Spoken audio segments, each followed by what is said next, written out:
Hi algebra students, I'm going to work through 4 questions from this lesson on 7-6 growth and decay. Before I do that though, real quick, I just wanted to remind you about the key concepts from the examples before the homework problems. So for exponential growth, you're going to be adding in the rate to 1 because as you can see in this example, you need the base to the power of the time. You need the base to be more than 1, and that's what's going to make your number grow. Whereas if they talk about anything falling or decaying, then you're going to be subtracting the rate from 1, which will make that base less than 1. And when you have a power less than 1, when you have a base less than 1 taken to the power of t, it's going to make that value, it's going to make this whole value lower and decay and fall. Okay, so on page 434, I'm going to show you numbers 1, 3, 5, and 7. Okay, so I'm going to read you the problem while you can look at my work here and I'll explain it. So number 1 says salary. Miss Acosta received a job as a teacher with a starting salary of $34,000. According to her contract, she will receive a 1.5% increase in her salary every year. How much will Miss Acosta earn in 7 years? So I marked what each of these variables represents here real quick. We can look at that too. So A stands for the initial amount that they're starting with. R is always the rate, and make sure that you convert that to a decimal. If you're having trouble with these, this might be your issue, is that you're not converting the percent to a decimal correctly. And then T stands for the time. So she started out with $34,000.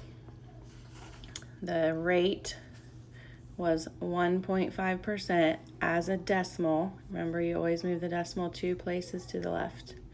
So that would be 15 thousandths as a decimal. So that's what I plugged in there.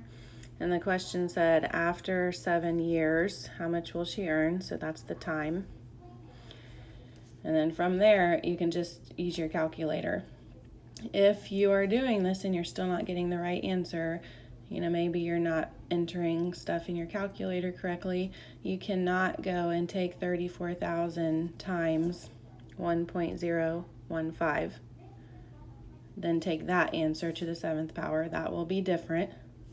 You need to make sure that this number only is being taken to the 7th power. Okay, you have to do the exponents first, and then you can multiply by 34,000. If you type this entire thing in your calculator, if you're using one of our calculators like we use at school, that calculator does do order of operations, okay? But some don't use order of operations, so just be careful. Make sure you're only taking this number to the power of 7 and then multiplying that answer by 34,000. Okay, but that is what you should have for number 1's answer to the nearest penny. The calculator said this with a whole bunch of numbers after, and if we're talking money, you always went around to the nearest hundredth because that's the pennies spot. Okay, so it'd be 73 cents. All right, number 3, I will read it again while you look at my work here. Enrollment in 2000, 2,200 students attended Polaris High School. The enrollment has been declining 2% annually. So A asked you to write an equation for the enrollment of Polaris High School T years after 2000. So we're still going to use T because they didn't tell us yet how many years, right? So A is just you writing an equation. So they started out with 2,200 students, and then it was declining 2% annual. Make sure it's 2/100ths, okay? 2/10ths, that would actually be 20%. That would be a lot bigger decline. Make sure you're subtracting that percentage because it's lowering by 2% annually. So see how we end up with a number less than 1 here after we take away the 200ths. So that would be just your basic equation for number 3. And then B said, if this trend continues, how many students will be enrolled in 2015? So in 2015, that would be 15 years after the year 2000. And then again, you can just solve that by using your calculator. It would be about 1,624 students.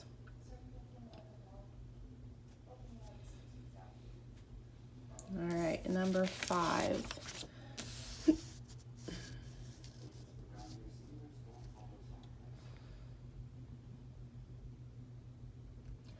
All right, number 5 says computers. The number of people who own computers has increased 23.2% annually since 1990. If 500,000 people owned a computer in 1990, predict how many people will own a computer in 2015. So 1990 is our initial year, and in 1990 they said 500,000 people owned a computer. So if we go and enter that as our initial amount, 500,000, okay, and then they said the number of people's increasing. That's why I chose to use the plus R equation, not the minus R. It's going to be a growth equation. 23.2% as a decimal. Again, move the decimal place 2 places to the left, and you will have 0.232.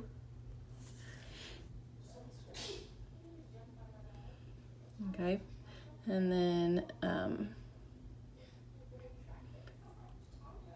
it said in the year 2015, predict how many people will have a computer. That's 25 years after 1990. 2015 is 25 years after 1990, okay? And then plug that all in your calculator again, and you will have about 92,095,349 people.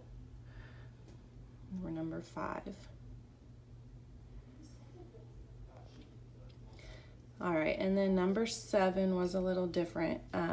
This one talked about compound interest. So if you didn't look back here, you would have definitely had it wrong. Compound interest is calculated a little bit differently than just the growth and decay formulas, okay? So if we look at this on the key concept box here, they label everything here for you. So again, this number out in the front is just the initial amount. They use P. And then R and T still stand for rate and time. The new addition though here is the variable N. N stands for the number of times the interest is compounded each year.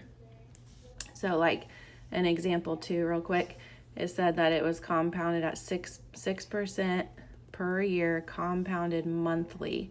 So how many times per year would that be? That would be 12 months in a year. So see how 12 was plugged in for N there and there.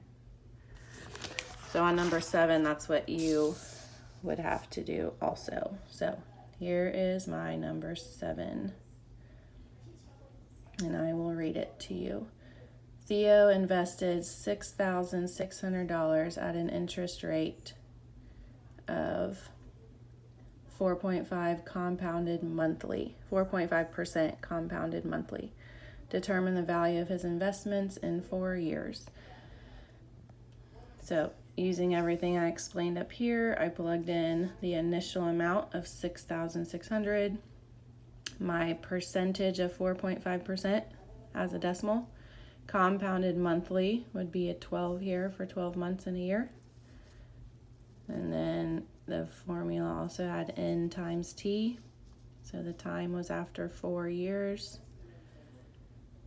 Okay, so again, be super careful when you're starting to calculate all this out. Once you have all this data in here, all of this in parentheses would equal this number to the 48th power, 12 times 4.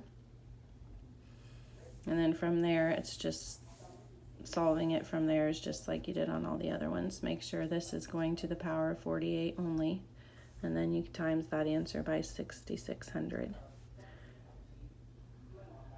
All right, so it'd be about $7,898.97. Hopefully that helps. Let me know if you all need any help on other questions. Thanks. Bye.